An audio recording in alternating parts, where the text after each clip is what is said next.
Terima kasih Anda masih bersama saya, Sofi Syarif, di Sapa Indonesia Malam. Pak Trubus, tadi pertanyaan yang sempat saya tanyakan sebelum kita jeda iklan adalah apakah kebijakan SIKM ini menurut pendapat Anda mampu untuk menekan laju sebaran angka penularan COVID-19?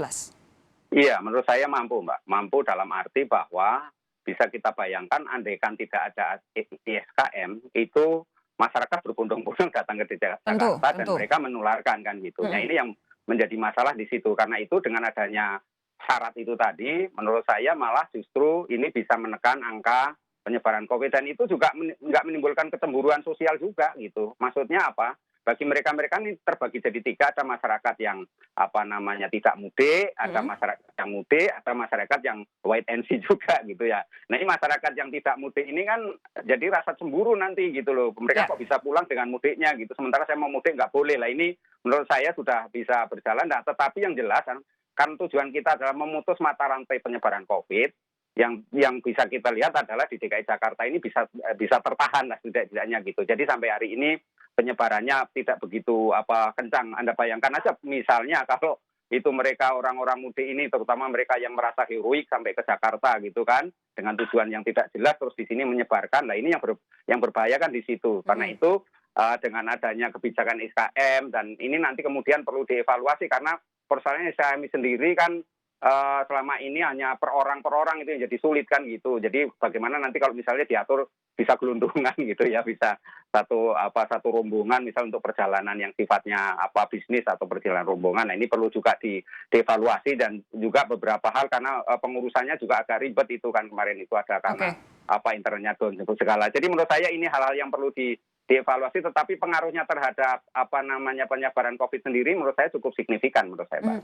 Ini tadi yang kita bahas adalah SIKM yang memang sejauh ini ada efeknya gitu ya, ada dampaknya membatasi orang yang dari berbagai wilayah untuk kembali lagi masuk ke wilayah ibu kota begitu. Tapi kalau spesifik soal SIKM ini, menurut Anda apakah juga akan efektif kalau misalkan saat ini juga diberlakukan untuk orang-orang yang tidak ada kaitannya dengan mudik dan balik gara-gara Lebaran karena mereka ingin bepergian ke luar kota, apakah ini juga menurut Anda efektif, Pak Trubus? Iya, kalau selama ini kan memang SKM hanya berlaku untuk 11 sektor itu ya, tetapi kan ini tentu pengaruhnya bisa diberlakukan untuk diperluas kepada yang lain. Dalam arti memang kalaupun ini tentu efektivitasnya perlu kajian lebih mendalam ya menurut saya, karena ini tentu ada baru merupakan satu asumsi-asumsi, prediksi-prediksi, tetapi setidaknya realita di masyarakat itu memang ada pengaruhnya.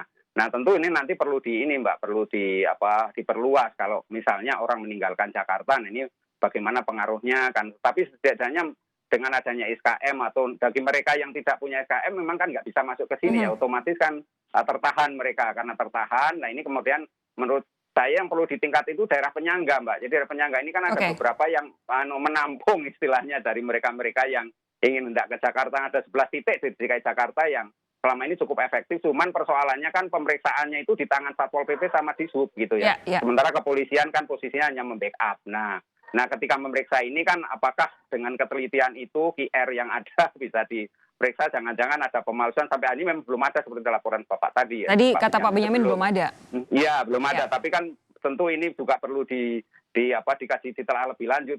Mungkin barangkali ada karena sudah capek juga kan, terlalu banyaknya yang harus diperiksa juga bisa saja kan kemudian ada yang lolos gitu. Nah ini menurut saya yang hal yang perlu dievaluasi ke depannya menurut saya gitu, Mbak.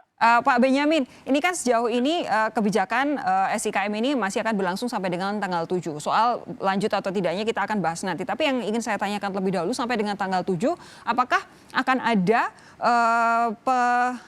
penyekatan lebih fokus yang lebih besar untuk jalan-jalan tikus karena warga tentu saja sejauh ini akan sudah belajar begitu kan, daerah-daerah mana saja yang kemungkinan mereka akan dihadang untuk kembali ke ibu kota. Halo. Pak Benyamin? Ya, jadi begini,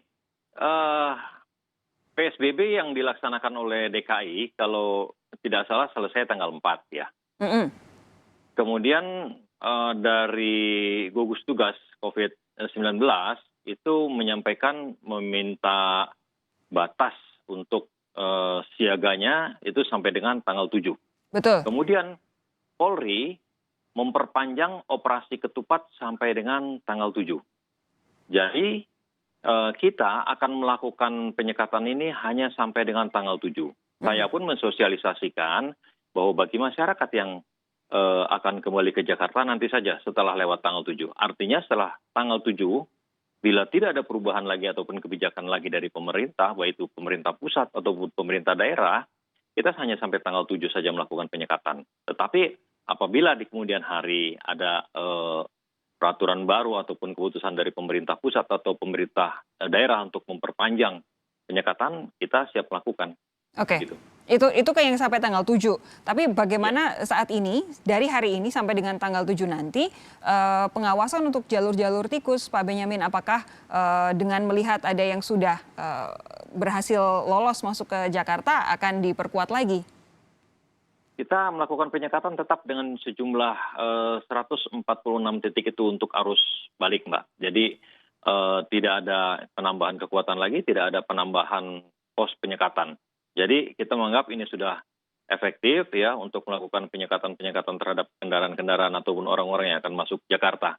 Nah, kecuali kalau nanti setelah tanggal 7 kita memang harus ada penambahan lagi, ya itu nanti kita bicarakan lagi. Tetapi sampai dengan saat ini, sampai dengan tanggal 7, kita tetapkan perpanjangan operasi ketupat, tetap kita dengan kekuatan yang ada dan pos penyekatan yang ada sebanyak 146 titik. Pak Trubus, menurut Pak Trubus, apakah tanggal 7 cukup, lalu kemudian semuanya dianggap selesai atau perlu diperpanjang untuk penyekatan-penyekatan ini? Menurut saya sudah cukup lah ya, kasihan masyarakatnya kan. Kalau terlalu lama jadi malah nggak ada kepastian, nanti malah bingung. Kalau misalnya ditambah lagi, diperpanjang lagi kan masyarakatnya jadi bingung kan gitu. Tapi dampaknya bagaimana Pak? Kalau kemudian mereka dari wilayah, berbagai macam wilayah di Pulau Jawa atau di luar Jawa bahkan kemudian justru jadi carrier untuk COVID-19 masuk kembali ke ibu kota?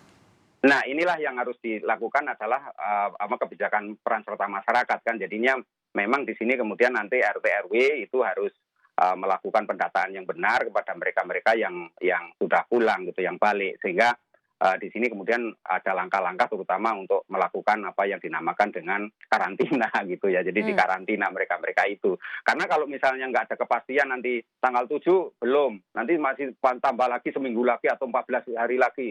Lah kan sampai kapan nanti, jangan sementara kalau mau menunggu apa istilahnya landainya COVID itu sangat lama menurutnya ini, apalagi sampai ditemukannya vaksinnya itu bisa 2021 kan gitu. Jadi kalau kemudian ada yang menyatakan bahwa ini jadi hukuman yang setimpal untuk orang-orang yang nekat dari ibu kota ke berbagai wilayah di Indonesia membawa potensi menularkan lalu kembali lagi membawa lagi potensi menularkan, menurut Anda seperti apa?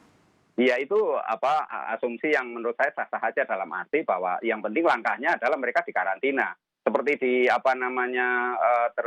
stasiun Gambir kan ada beberapa juga itu yang karena nggak punya SKM, kemudian mereka nekat aja datang ke sini, kemudian mereka akhirnya dikarantina di Tanah Abang. Nah itu sampai nanti kalau mereka dicek nanti tes positif ya mereka dirujuk ke rumah sakit, kalau negatif dikembalikan lagi ke daerah asalnya. Nah itu langkah-langkahnya seperti itu, sehingga ada hal yang sifatnya ada preventifnya juga gitu, di samping juga kuratif gitu menurut saya gitu. Tapi ini kan soal penyekatan yang sampai dengan tanggal 7, tadi operasi ketupat yang disampaikan oleh Pak Benyamin. Tapi menurut Anda, kalau tadi Anda bilang bahwa mungkin tanggal 7 sudah cukup penyekatannya, bagaimana dengan peraturan soal kewajiban SIKM? Iya, peraturan SIKM itu sampai sekarang memang itu kan merujuk pada Pergub 47 ya, atau Kemenhub nomor 25. Pergub 47 sendiri tidak ada batasannya itu. Jadi sampai tanggal 7-nya itu kan belum dijelaskan secara clear. Tetapi yang terjadi adalah itu perkiraan sampai tanggal 7 dengan asumsi sebenarnya tanggal 31 ini, 1 Juni, ini kan sudah selesai karena orang mudik ya tentu 1 minggu kan itu. Makanya puncaknya harusnya kan hari ini, malam ini setidaknya gitu. Nah, untuk itu kemudian apabila sudah diperpanjang sampai tanggal 7 kan sudah cukup memanjangkan gitu. Nanti kalau misalnya diperpanjang lagi, lah terus masyarakat yang mau berurusan dengan Jakarta nunggu sampai kapan kan gitu, harus ada. Jadi menurut Anda SIKM juga cukup sampai dengan tanggal 7 saja begitu? Iya, SIKM-nya kalau bisa sampai tanggal 7 aja. Jadi nanti sambil diperhatikan sampai dalam waktu misalnya ini tanggal 1 sampai tanggal 7 ini dilihat kondisi di DKI Jakarta ini penurunannya sejauh mana gitu loh. Jadi penurunan dalam penyebaran COVID itu sendiri gitu loh. Jadi sampai di mana? Nah dari situlah nanti kita bisa menentukan apakah ini lanjut atau tidak. Tetapi kalau menurut saya supaya ada kepastian dan masyarakat itu juga punya harapan, karena bagaimana Jakarta dari ibu kota negara, di mana kemudian kita kan bukan kota tertutup ya, tapi karena kondisi penyebaran COVID, masyarakat juga memaklumi karena sampai hari ini kan tidak ada protes-protes dari masyarakat yang secara masif gitu ya. Tetapi tentu ini harus ada diberikan satu pemahaman bahwa sampai tanggal ini, tanggal 7 umpamanya itu atau tanggal berapa itu yang kemudian oleh Pemprov DKI diberi kepastian sehingga masyarakat itu ada berbenah dengan resikonya. Tentu nanti dikasih ini warning juga, resikonya kalau Anda nekat ya berarti Anda akan dikarantina gitu dengan biaya sendiri. Saya kira masyarakat akan dengan sendirinya mengikuti. Idealnya memang tanggal 7 selesai, tapi harus dilihat juga bagaimana nanti data penyebaran di Jakarta ya. Terakhir untuk Pak Benyamin, kalau misalkan andaikan nanti tanggal 7 akan diperpanjang, jadi tadi Anda bilang memang polisi sudah siap, tapi sesiap apa, berapa yang akan disiagakan? Ya paling tidak sama dengan pada saat ini. Oke, pada saat sama ya? operasi ketupat, sama. Oke, baik. Terima kasih sekali lagi sudah bergabung bersama kami di Sapa Indonesia Malam hari ini. Pengamat kebijakan publik dari Universitas Trisakti, Trubus Rahardiansyah, dan juga Kepala Bagian Operasional Korps Lalu Lintas Polri, Brigjen Benyamin. Terima kasih Bapak-Bapak sudah bergabung bersama kami. Terima kasih juga Anda, saudara, sudah menyaksikan kami di Sapa Indonesia Malam hari ini. Saya Sofi Syarif, pamit undur. Sampai jumpa.